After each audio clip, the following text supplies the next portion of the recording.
dito na si Canan. Canan as in right, si Mr. Right. Time check, 3:55 na ng hapon at boarding na kami. Ayan guys, andito kami ni Brother Jerry. Tatambay kami ng 6 hours dito sa airport ng Singapore. Ang aming oras ng paghihintay ay may 5 oras na sa ngayon dito sa Singapore Airport. Time check, 2:00 ng madaling araw. Well guys, first time in India at mukhang first time kong nawala ng luggage. Nininervous na ako, Owen eh. You need to buy new gears. Totoo nga bang megus-megus ang food nila dito? Kasi isa yan sa iniisip din ng karamihan dyan sa Pilipinas. 33 hours na po kaming bumibiyahe at until na wala pa po kami sa lugar kung saan kami pupunta. Na-experience namin ang higpit ng India. Super higpit, as in super. Alam nyo ba guys, even this charger, alam nyo kung paano na chinecheck to? Ginaganito nila oh. More than 24 hours pa lang biyahe papuntang Himalaya. Nasa 4 degrees po ang lamig ngayon dito. How high? It's 11,300 feet.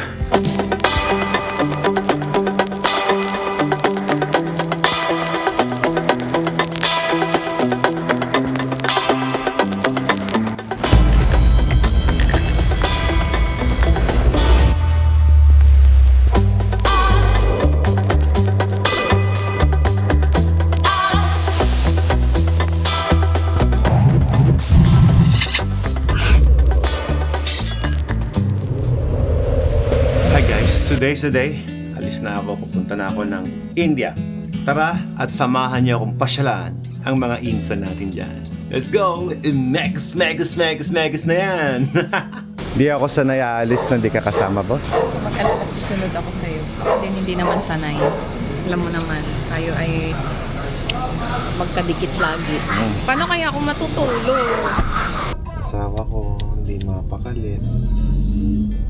Matulog ka lang, tabi may picture ko, gano'n. Ako, nakatulog na ako dito sa lap mo. Dito na kami sa Terminal 3, guys. May miss kita, boss. Sunudan mo ako doon. Nahiya ka na.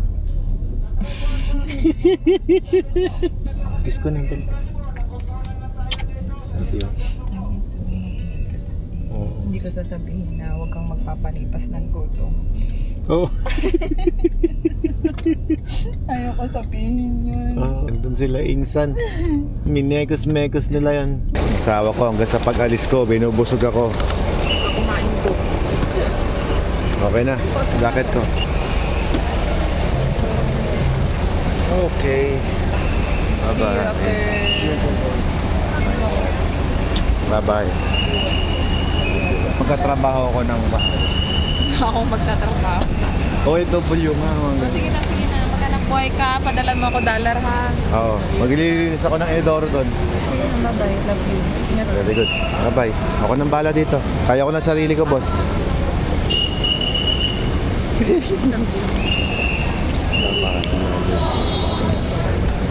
Bye. Buddy, take care of your mom. Alright, dito na si Canan. Canan as in right, si Mr. Right. Now I call you Mr. Right. Alright. We have a little fear dahil sa kalaban natin kalikasan. Ano yan? Diamox. Diamox. Diamox. Okay. We start taking it today. Ngayon na. Ayun na. Hindi yan lason ha. Just kidding bro. Mauna ako. Oh. This is Diamox tablet. Tumatalab to ng ilang oras. This one you need to take 2 days before. So actually okay naman. Today we take, tomorrow afternoon we reach. Okay. You will be adjusted to it now. Okay. Safe yan, safe yan. Safe sir. How many Diamox Diamox, yeah. ang kailangan natin inumin? Today you just take 1, then tomorrow 2 times a day. 2 times a day. Kasya ba sa atin yan? Then meron ako ng try. May stock ka doon. This is just for people like you, hindi na makinig. Hindi namin alam kung saan bibili eh. Let's go. Iba pala. Oy, kaya ko nang huminga ng walang hangin. Thank you to our tour guide, Canan. Thank you. Right. I'm looking forward to enjoy the ride. Yes, yes, yes. Ano tong mga to? It is, Chiang Mai, nakarating ako dyan. Nag-ride na ako dyan eh. May Himalayas to, hindi pa. Ito yung Philippine Moto Tours. Ikaw yan. Ano yung ano? Ang nakuha ko na ito at ito na yung kukunin kong badge ngayon. Yes. So dapat may badge ako from you. Meron ako. Ayun. Wala ka pang badge from me. Bigyan kita ng badge ko. Yan yung badge ko. Oh. Okay na ako sa baba, boss. Aba, nilagay pa talaga sa taas? Wala. Sige. Thank you, Canon. Mr. Right. So yung flight natin medyo mahaba. Almost 24 hours before we reach where we can sleep. 24 hours daw, bro, bago tumalab yan. Go, Jerry. Buhay pa ako. Huwag kang matakot. Bro, buhay pa ako. Di pa bumubula yung bibig ko. Okay, ito na yung mga epektus natin. Bro, 7 kilos na ako. Overweight na. Dito walang problema. Walang problema. Okay. Sige, doon natin i-figure out. Mayroon ng pa-t-shirt sa atin ng Himalayas. Hanggang ngayon, Kuya Tem, nag-cellphone ka pa din? I miss you, brother. Payakap ako. Kagabi ka pa, no? Oh, hindi. Konsensya naman kami. Boss, mga kasama natin na mag-ride. Si Tem Cheng, si Owen Madamba. Tsaka yun, kasama rin natin. Anong pangalan nun? Roger. Si Roger, tsaka si Hubert Tem. Hubert. Bayaan mo lang kami, makukulit lang kami, ha? Ako na magbabayad ng kape nyo. Simulan na tayo ng kailangan. Hindi, sabi ko, libre na kita habang mura pa ang kape sa Pilipinas. Oo, tama. Alam mo, Kuya Tem, kami ni Owen sa Laos. Ako na to. Agaagawan pa kami sa bayad niyan. Time check, 3:55 na ng hapon at boarding na kami. Almost kumpleto lahat ang aming kagrupo na pupunta ngayon sa Himalayas ride. Owen, tara na? Kuya Tem kasi, puro trabaho eh. Kung familiar kayo doon sa dalawang kasama ko ngayon, si Kuya Tem at si Owen, sila yung palagi ko nakakasama kapag nag-ride kami sa abroad. Part of the Ichi Boots. Hi guys, nagbabalik po si Kuya Owen at si Kuya Tem. Kasama natin silang dalawa ngayon. Yung mga tropa ko na walang paglagyan ng pera. Uy, nagbubulungan na naman kayong dalawa. Mamaya sasabihin niya sa'yo. Passport mo, sir. Ay, pati pala passport. Ito po. Okay na. Thank you. Alright. Yun. Hi, sir. Thank you. Uy, ikaw pala yan? Andyan pala ka? Naparod mo na yung video natin? Uploaded na kanina eh. Follower natin. Naparod na daw agad yung video, Kuya Tem eh. Nagbablog si Jerry, dinodocument yung Himalayas namin, oh. Actually, bibigay ko din sa iyo yung footage natin dito. Ay, talaga ba? Sige. I-collab natin, bro. Magpa-flight na kami, boss. Mag-isa ako, wala akong katabi. Bakante ang upuan. Kausap ko ngayon si Ella sa Pilipinas. Hindi siya mapakali. Kausap kita man, hindi ka mapakali, sabi ko. Ako din. Kasi first time kong magpa-flight at mag-ride sa ibang bansa na hindi ka kasama. I miss you already, ma'am. Kausap ko siya, oh. Pag biglang namatay itong tawag, wala nang signal. Sabi, nasa Alapaap pa kami nun. Nasa Alapaap na. Yeah, I call you pag nasa Singapore na ako. Love you. Bye-bye. I'll see you in 10 days. Sunduin mo ako sa Taj Mahal. Bye-bye. Love you. Bye-bye. Yun na nga, guys. Bawal palang naka-headphone during the flight, syempre, para marinig mo naman yung mga announcement ng airplano. Excited, pero nakabahan because of the kakaiba sa experience ko na mag-ride sa pinakamataas na bundok. Marami tayong may experience na bago sa travel na to. So hopefully ay masamahan nyo ako sa ating moto adventure na to. Enjoy natin to, guys. Okay, dito sa Singapore Airlines, bibigyan ka nilang food. Order ako ng beef. Ayun ako na to. May white wine na tayong nakuha at water. So, beef. May headphone na rin sila na ibibigay sa'yo para pag nanood ka ng movie, good to go ka. Hindi ka mainip sa biyahe. Time of arrival namin, guys. 1 oras sa biyahe. Nood na tayo ng movie while eating. Let's go.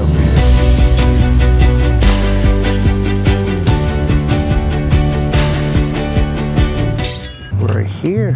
Sa wakas, nakarating din. Thank you. Have a good night. Thank you. Thank you. Okay guys, welcome to Singapore. And here's Mr. Right on my right side. How are you? Good. Where's everybody? For sa We have plenty of time to spend here sa Singapore. Tapos takbo na tayo ng Delhi, right? Yeah. Ayan guys, andito kami ni Brother Jerry. Tatambay kami ng 6 hours dito sa airport ng Singapore. Yung dalawa magkatrabaho ulit yan. Masyadong workaholic. You find time para mag-work ha. Para bukas wala na. Yun ang sarap nito. Wonton. Nagkapal tayo bro. Ang aming oras ng paghihintay ay may 5 oras na sa ngayon dito sa Singapore Airport.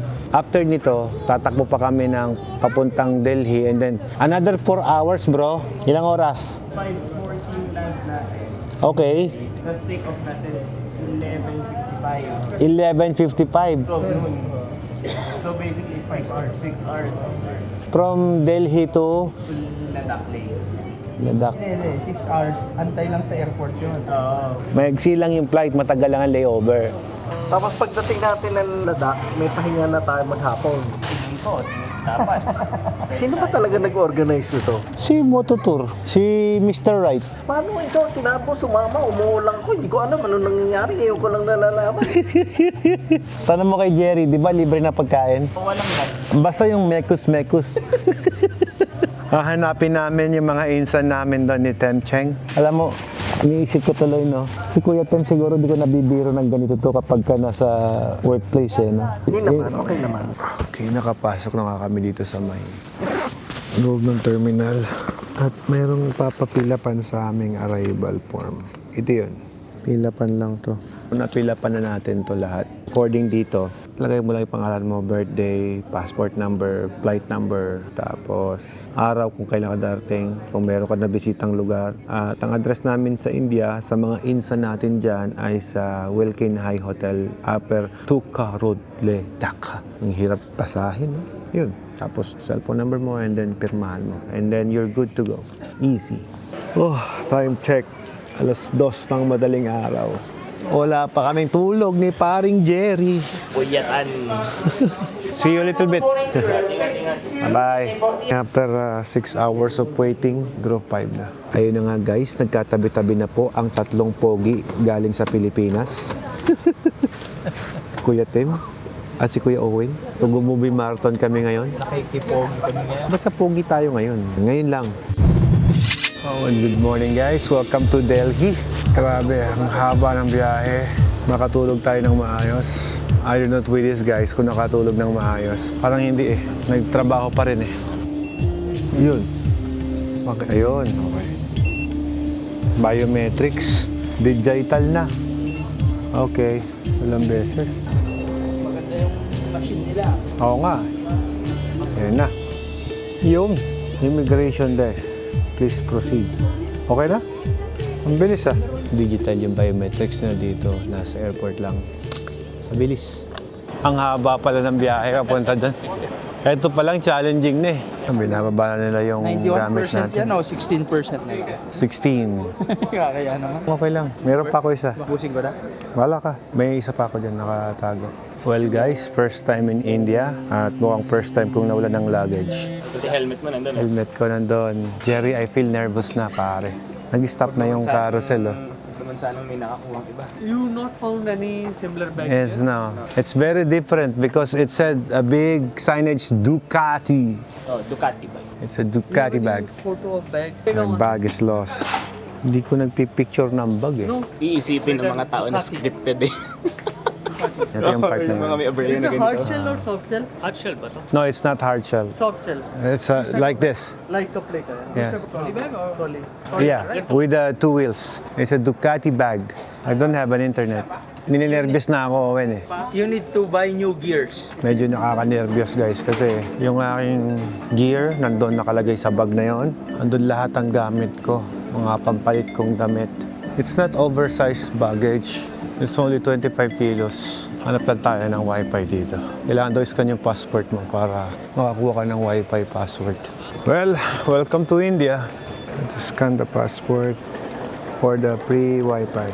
There you go. I will just connect it. Oh! Finally!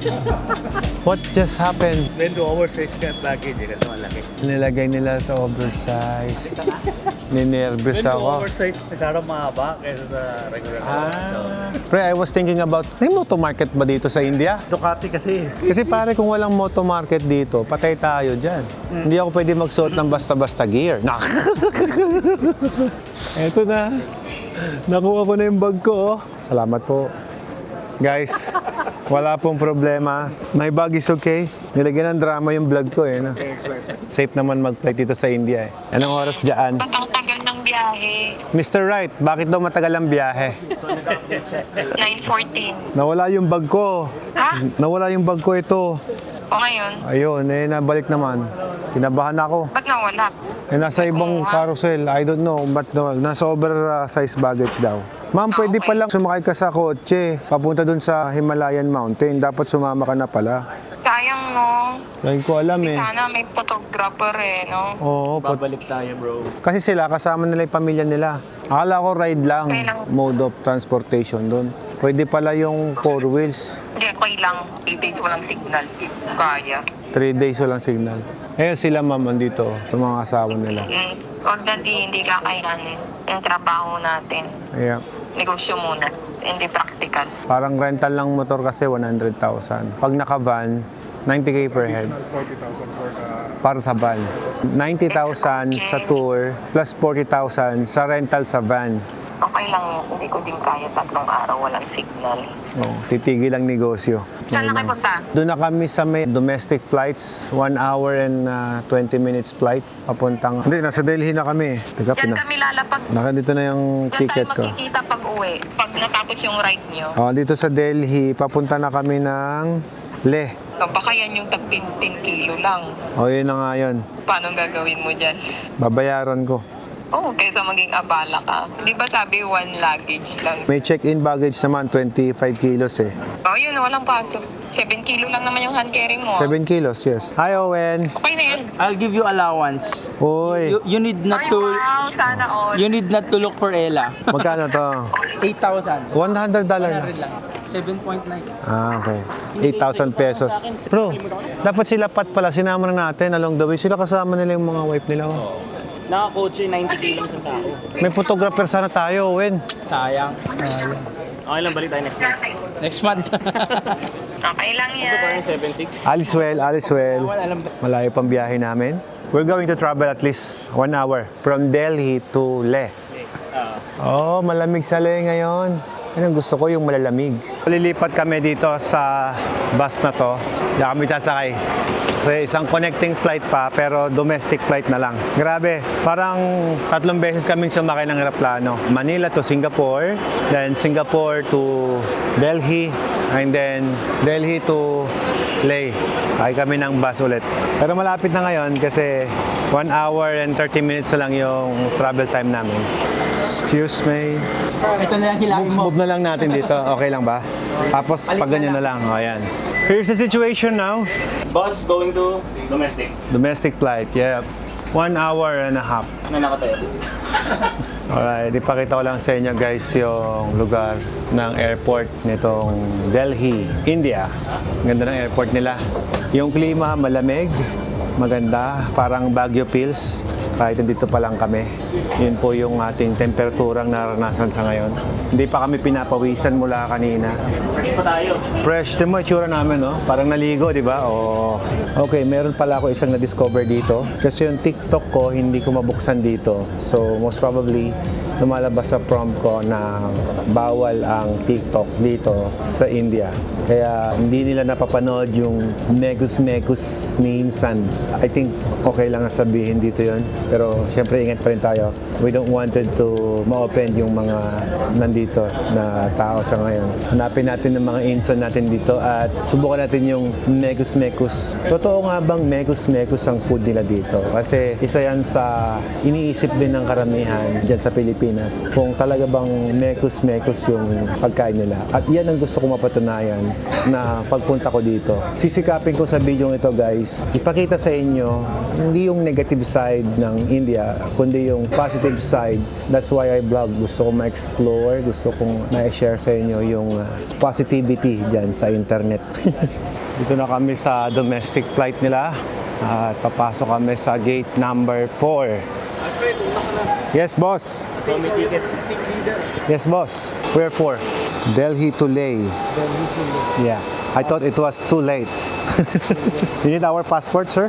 Yes, yes. Here, here's my passport. Guys, show your passport. Jerry Cheng is here. Loren? Go ahead, guys. Okay. I'll see you in the other side. Wait lang Yan yung manifest natin eh. Okay. Okay. Go ahead, go ahead. Here's your passport, sir. Hey, Jerry Cheng.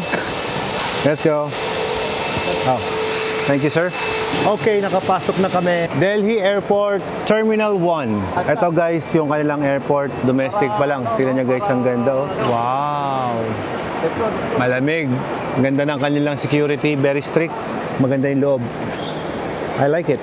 Check-in lang kami. Okay, so tapos na kaming kumain. Approximately 33 hours na po kaming bumibiyahe. At until na wala pa po kami sa lugar kung saan kami pupunta. At yung mga kasama namin ay gusto na pong umuwi. Nahimisan nila ang Pilipinas. Makakating lang tayo sa Ladakh, okay na ako.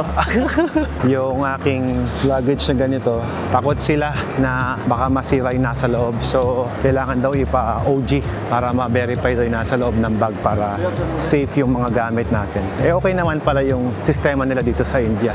Sobrang maingat sila. Na-experience namin ang higpit ng India. Super higpit, as in super. Including yung mga kasama namin doon. Hanggang ngayon, nandun pa rin. Even yung mga strand ng mga wire, charger, chine-check nila yan. So, pumuna ako dito habang naghihintay sa kanila. Yung drone ko, hindi naman bawal ilabas.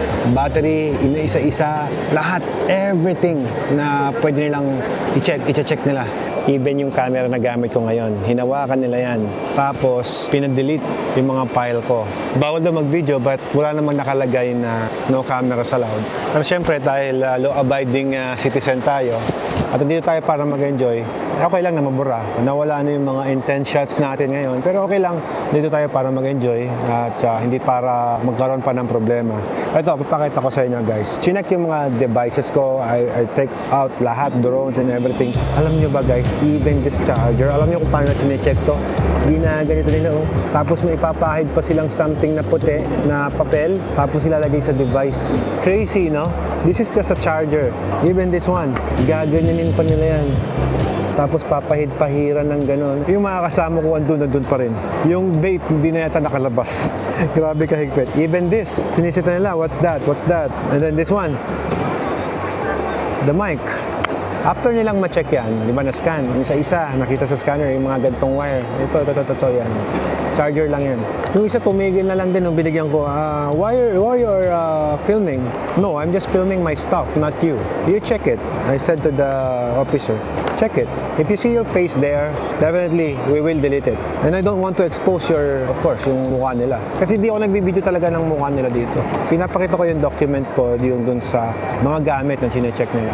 At for my own security purpose din, syempre, I want to make a documentation how they check my things. Kasi baka mamaya, meron silang ilagay na something doon, diba? For my own protection. Kasi kung stricto sila, ako naman, kahit paano, ma-document ko. Yun naman ang purpose na bakit ako nagbi-video. Kasi wala naman nakalagay na no cameras allowed on this area. Ganun sila kahigpit. Grabe.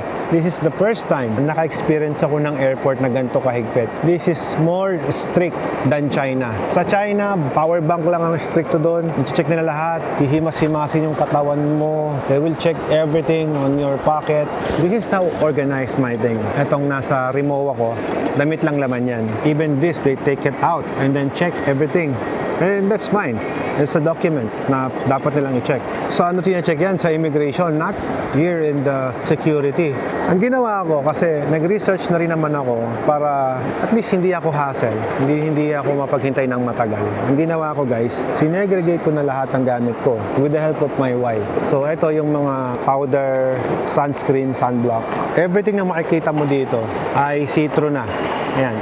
Nakalabas sa lahat. At ang ginawa, binuksan ko ito ulit. Open it like this. Ako naman na nag-open. Pina-open nila sa akin. And then, they check everything. Every detail. This one.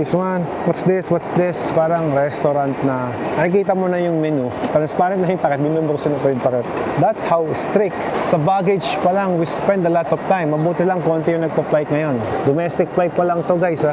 Even my videos, they delete some of my files. Grabe kahigpit. Well, sa akin naman, wala walang masama na maging stricto ka sa airport. Airport to syempre. Safety ng mga pasahero ang nakataya dito.